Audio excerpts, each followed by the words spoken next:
Peace, people. Welcome to Always for Black, and Black is the acronym for Building Lives Through Awareness and Conscious Knowledge. I'm Amin, aka Sue, and welcome to Politics as Usual, Episode 7. I'm joined once again by my co-host Nate. What's good, Nate? My bad. I forgot to tell y'all, Nate is not here with us today. He has something to do, but that's okay because we got the co-owner of Always for Black with us. What's good, Baba? How you feeling? She couldn't join us either. So y'all gonna have to rock out with me solo. That's okay. That's not that bad. I'm pretty cool if I say so myself, which I do. But stay with me for here. It's not gonna be too long of an episode because I actually hate talking by myself. Because I'm not one of those people that think out loud. When I think, I just, I keep it all in my head. So I always feel funny when I'm talking out loud and there's nobody else around. That was always weird to me, but I'm getting used to it. I'm going to start doing more videos. Got some more videos planned for this week. But as far as politics as usual is concerned, today I want to mainly talk about Neil Gorsuch. That's President Trump nominee to the Supreme Court. And I may touch on the single payer movements that going on in New York and California, because again, as we say every week, you got to pay attention to the states, because the states is where it's happening. So let me get into Neil Gorsuch. Now, for those you don't know, like I mentioned, he's President Trump nominee to the Supreme Court. And the Supreme Court is very important because they decide decisions that directly affect your lives.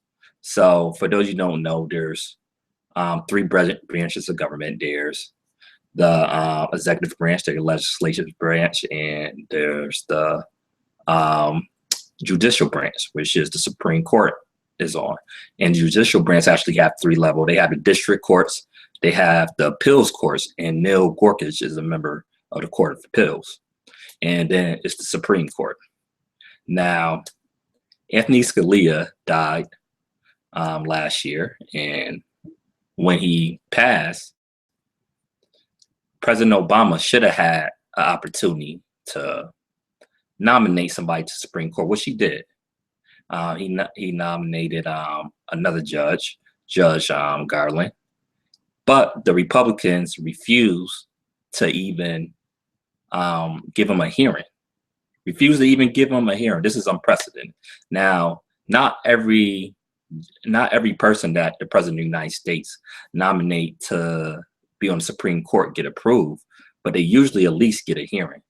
The Republicans decide not to do it. But, I'm not just going to blame the Republicans. I'm going to blame the Democrats for being weak again. So during this time, they had an opportunity to make more noise with it. So Harry Reid in 2014 decided to take away the filibuster option. For those you don't know what the filibuster is, the filibuster is when it takes 60 votes to approve confirmation or legislation in the Senate. Instead of having a simple majority, it's 60 votes. It's been like this for a while. Technically, that's don't have to be the case, but that's rules that both of the parties agreed upon right now. But they can repeal that at any time. So Harry Reid waited all the way from 2014, because remember, Democrats had control of the Senate since 2006.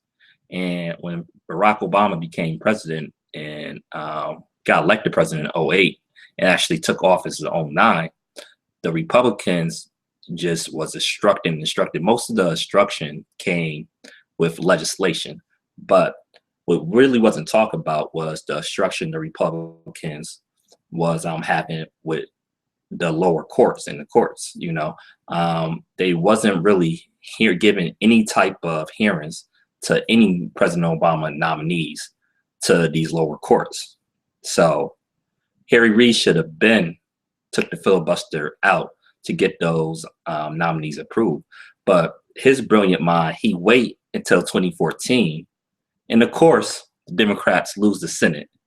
They lost the Senate after that. So, which really made no sense. You know what I'm saying? They lost the Senate in 2014. So Republicans took control, and now they're using that as an excuse of why they taking the filibuster option away for the hearing of Neil Gorsuch. And let me just rewind a little bit too. Harry Reid took the filibuster away with the lower courts and all the other cabinet positions, but he left the filibuster intact for the Supreme Court. Now that's the thing right there. Just bad strategy, overall. So now that Republicans is in control, they have no problems getting rid of the filibuster. They're not even thinking twice. And what the mainstream media is doing, instead of focusing on how President Obama nominee didn't even get a hearing, they just focusing on Harry Reid took away the filibuster in 2014 and how the Democrats shouldn't filibuster Neil Gorsuch because, this going to make the Senate more partisan. I mean, it's already been partisan. What are they talking about? And the other thing too is they say, well, they shouldn't fight this because what if the next Supreme Court nominee come along and one of the liberal justices retire? What if they can't use the filibuster? Then why won't they just wait then to fight it? The thing is, if the Republicans is willing to get rid of the filibuster now, why wouldn't they get rid of the filibuster in that very same situation? So the logic doesn't even make sense. It doesn't make sense at all. And this is more political jargon. And let me get to the meat of it, to the really important stuff too. When the mainstream media discussion, is talking about Neil Gorsuch, they rarely mention anything in his record. They make it seem like he's just such an outstanding candidate to Supreme Court. No, he should be automatically disqualified from being on the court. And this is always for blacks, so we focus on mainly black issues, but we focus on all issues in general. First of all, he never rules against any corporation. And when it comes to civil rights, when it comes to black people, his record is terrible, just terrible. First of all, when he was a student in Columbia, he actually wrote something in their newspaper stating how he was annoyed at the protesters that was protesting against apartheid in South Africa. That alone should disqualify him. I mean, you had Keith Ellison, who was running for the chair of the DNC, which is not as important as a Supreme Court nominee. And they went back to the 90s and said that Keith Ellison said positive things about Louis Farrakhan. So if they could do that for a position like DNC chair, why is nobody bringing up his support for apartheid South Africa? Maybe because, during the time, President Reagan and a lot of other people supported apartheid South Africa, but that's a different story. We can get into that later. So that's one thing. Also, it's the case that a lot of people have been talking about, the Trans Am case, where it was a black driver. He worked for the Trans Am company, and it was frigid conditions. His brakes froze up, and he was almost out of gas. So he pulled over to the side of the road, and I guess he didn't want to. I don't know too much about trucking, but I guess he basically left the load there, or the trailer part, and just drove to get some gas. I don't know. I guess that make it easier to drive. I don't know too much about that, but apparently, if he didn't do that, it was a life and death situation, and he was sitting for 3 hours. So he abandoned his load to go warm up and to get some gas because he was almost out of gas and he needed to warm up. And every other judge ruled in his favor because the company fired him. I guess the problem is the company wanted him to go to a Trans Am gas station, but he decided not to. He went to the closest one because it was a life or death situation for him. Now you can make the argument he should have called in for gas sooner or whatever, but this is not why the case went to court. The case went to court because Trans Am order was to wait till somebody come or go back out there on the road and try to make it. And he decided not to do it. And all the other judges said that he was right. Neil Gorsuch was the only person to rule against him. And Senator Al Franken asked him in the hearing, okay, what if you was in that situation? What would you have done? Would you have stayed and possibly freeze to death, or would you have done what the driver did? And he refused to answer the question. He said, I don't know, because I wasn't in his shoes. I don't know what I would have did. So, and he said he never thought about it. So you never thought about the situation. Another bad decision. To get his full civil rights record, I told you I don't really mess with the NAACP too much, but the NAACP Defense Fund, Legal Defense Fund, basically have summarized all his decisions into one paper. So go look that up. It's about 71 pages, but it's worth it. It's definitely worth it. And if you can't read, 71 pages, I understand, but you can look up his record too in the Atlantic Black Star. They have more of a summary of it. As a matter of fact, you should look at the Atlantic Black Star anyway. It's a great outlet for people that care about Black issues. So make sure you do that. So that's one thing. No talk about the issues at all with the mainstream media. So it really getting annoying because it shows you again that Black issues do not matter at all. They don't go into his record when deciding police cases. And the last few years, that's what's been in the media, all these police shootings, problems with the community and the police, and no mention of that. His record, he never decided against the police either. That's the thing. He basically give police immunity. It was a situation where a police officer shot an unarmed man running away in the head with a taser, and the man ended up dying later. He said the policeman should have immunity.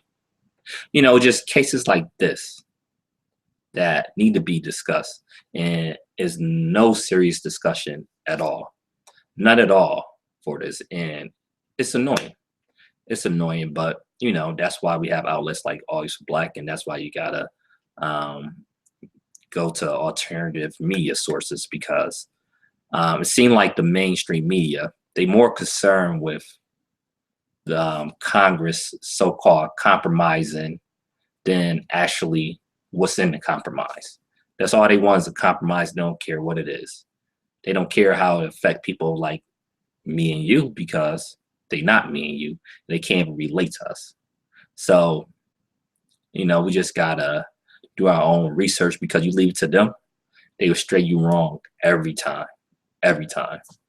So this was one of my fears with President Trump winning the election. We all knew. We talked about it in the Always for Black podcast, almost every show, that we hated Hillary Clinton.